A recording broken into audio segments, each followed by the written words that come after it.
এরকম যখন মা ফকিরের মুখ দিকে চেয়ে আছে, মা আমি কিছু ধ্যান বলতে পারি। কিরকম বলতে পারো? যেমন ধরেন আপনার পুত কালু আছে না, আচ্ছা, কালু একটি বড় জঙ্গলের মধ্যে একটি গাছের নিচে বইয়া থেকে হ্যাঁ। আল্লাহর নামে ধ্যান করতেছে। আর আচ্ছা, আপনার ছোট পুত গাজী আছে না, হ্যাঁ, যেমন ধরেন আমি গাজী, আপনি হইছেন মা, আপনার কাছ থেকে ভিক্ষা নিতাছি, লয়ে লয়ে বাড়ি যাইতাছি, ভাত রান্দা খাইতাছি, এই কাম করতেছি। না এটা কখনোই হইতে পারে না। এটাই আমার পুত হইলে গিয়া বাদশার পুত, সে কখনো ভিক্ষা করতে পারে না। আচ্ছা মা একটা কথা বলি। বলো। আচ্ছা আপনি যে আমার ভাত খাওয়াইছেন, হ্যাঁ, ভাতের উপরে কোনো দাবি আছে? না মা আপনি যে আমার দুধ খাওয়াইছেন, কোনো দুধের দাবি আছে? না। দাবি যদি না থাকে মা, তাহলে আমি চলে যাব, আমাকে মাফ করে দিন। পিছন দিয়া বলতেছে মা, হ্যাঁ আমি যে ভিক্ষা নেব হ্যাঁ, আমার তো কোনো জুলতানি নাই। তাহলে তুমি আমার সময় দাও, আমি জুলতানি বানাই নিয়ে আসি। গাজী সবে বলতেছে মা গো, হ্যাঁ, এই যে আপনার পরনে যে শাড়িটা আছে না, আচ্ছা। এই শাড়ির আঁচলটা কাটিয়া যদি চারটা কোনা একত্রিত করিয়া একটা জুলতানি বানাই আমার কাঁধে ঝুলাইয়া দিতেন, হ্যাঁ, আর আল্লাহর হস্তে ভিক্ষাটা ডালিয়া দিতেন, হ্যাঁ। তাহলে আমি আল্লাহর কাছে দোয়া করলাম আপনার ওনার জন্যে।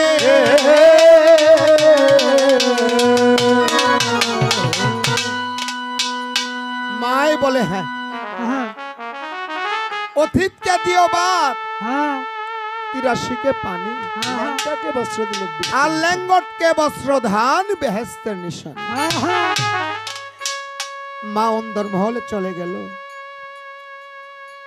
শাড়ি আঁচলটা টান দিয়া সিরিয়া চারটা কোনা একত্রিত করিয়া একটা জুলতানি বানাইয়া আপন সন্তান মনে করিয়া যখন কাঁধে ঝুলাইয়া দিল, ঝুলাইয়া দেওয়ার পরে এই মা শুধু গাজী সাহেবের মুখ পানছে, দুই চোখের পানি সারতাছে। হে পাক পরওয়ারদিগার, কোনদিন কি আমার সন্তানের দেখা পাবো না? বাবারে, যে হারাইছে সন্তান সে দুঃখিনী বাপ মায় বুঝে তার জ্বালা। সন্তানের জ্বালাটা সে বাপ মায় বুঝে।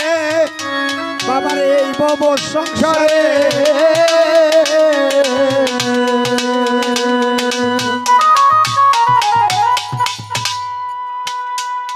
আর যে হারাইছে না সে এই বেদনা কখনোই বুঝবে না। গাজী সাহেব বলতেছে মা গো, হ্যাঁ বাবা, আপনি যখন আমাকে ভিক্ষা দিয়েছেন হ্যাঁ, এই দোয়া করবেন,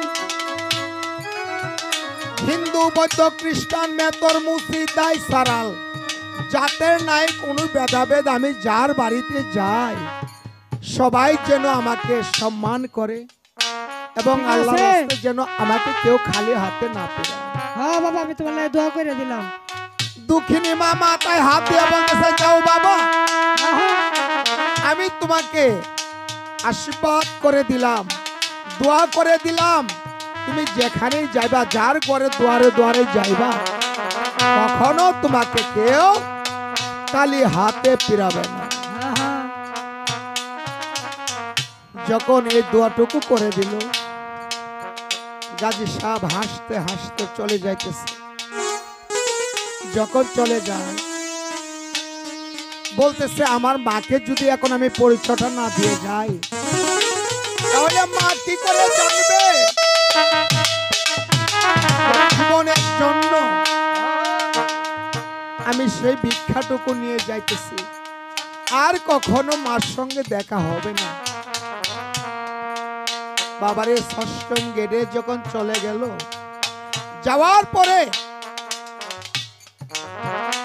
গাজী সাহেব বলতেছে, হে জামা, তুমি আমাকে আগের রূপে এনে দাও, আমার পুনরায় সেই রূপ ধান করো। যখন বলল, বলার পরে যখন আবার পুনরায় গাজী সাহেবের রূপটা ফিরে পাইল, মা পিছন দিকে চায়া দেখে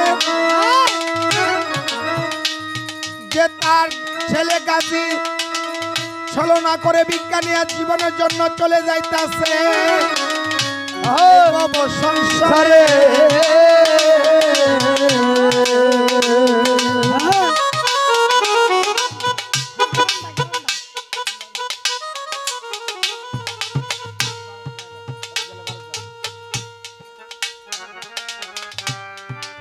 মা চিৎকার দেওয়া পড়ছে কোথায়? মাটিতে। তোমরা নি দেখাছ আমার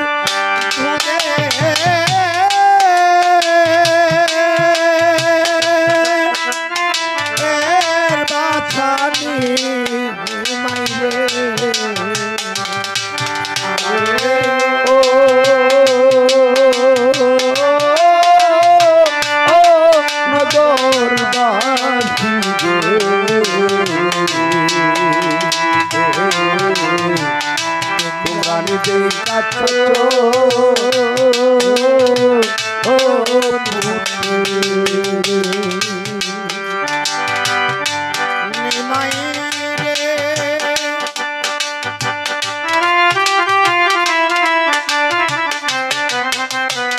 সনাতন ধর্মে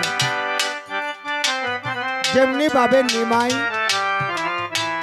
মাকে ঘুমের ঘরে ফেলে দিয়ে এবং শচী রানীকে ঘুমের ঘরে ফেলে দিয়ে চুরের মতো চলে গিয়েছিল জীবনের জন্য, তেমনি ভাবে আমার দয়াল পীর গাজী কালু লাখের বাদশাহী এবং মাতা পিতাকে ছেড়ে চলে গিয়েছিল।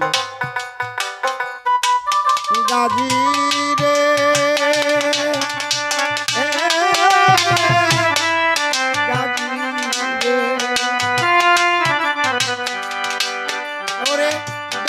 মাস 10 দিন রে বাবা আমি রাখছিলাম ধরে,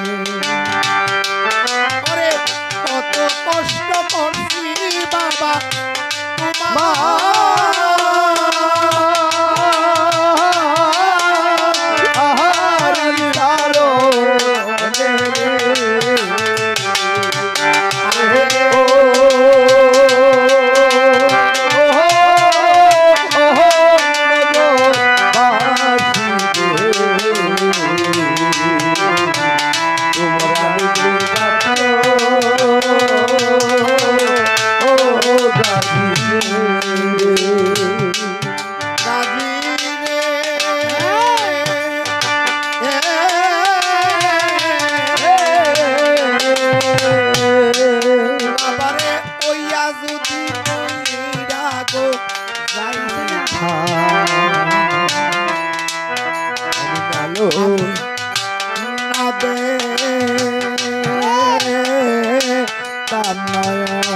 পুত্র রে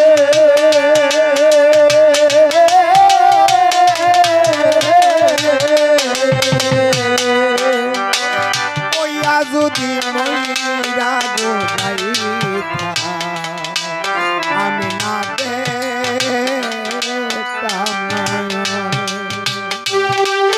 ওরে না খাওয়াইতাম দুধ খোলা না দে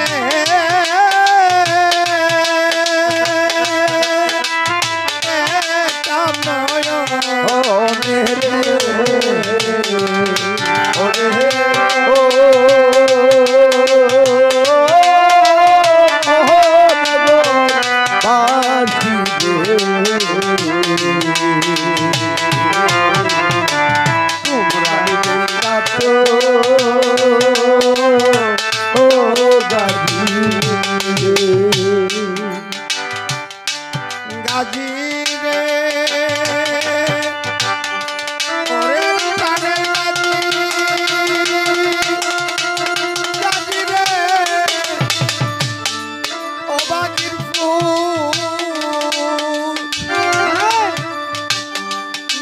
দেশে বিবাকে গো আরো যদি পুত্র মারা যায় বাবা রে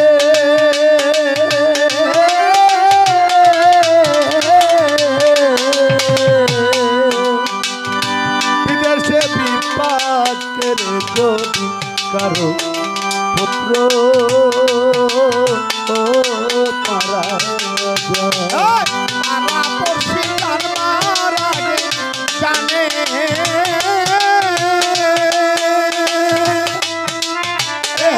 দুঃখী মায় রে আরে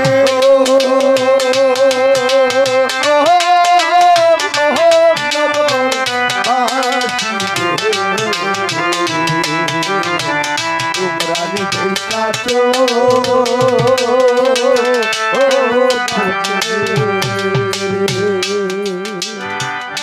বেশে যখন মাগো কান্দে যারে যারে কত মাসের কাছে গিয়া মা জিজ্ঞাসা যে করে আমার গাজী কোন রাস্তায় গেছে তোমরা দেখছো নি?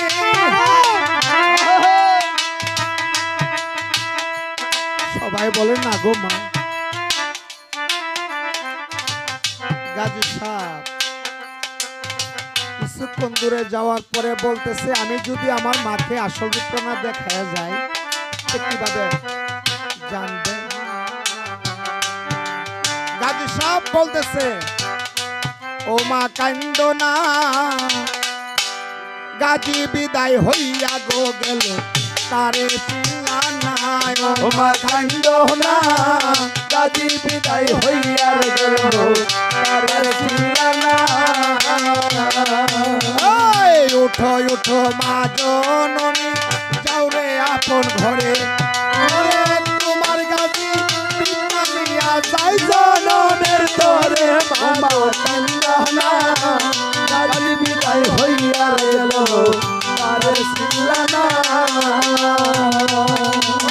রাইখো না মা দুধের ধাবি আমার উপরে, জন্মের মতো বিদায় গো লইয়া যাই জননের তরে মামা কান্দ না, গাজী বিদায় হইয়া গেল তারে চিল্লা নাই। গাজী বিদায় হইয়া গেল তারে চিল্লা নাই। তো যাক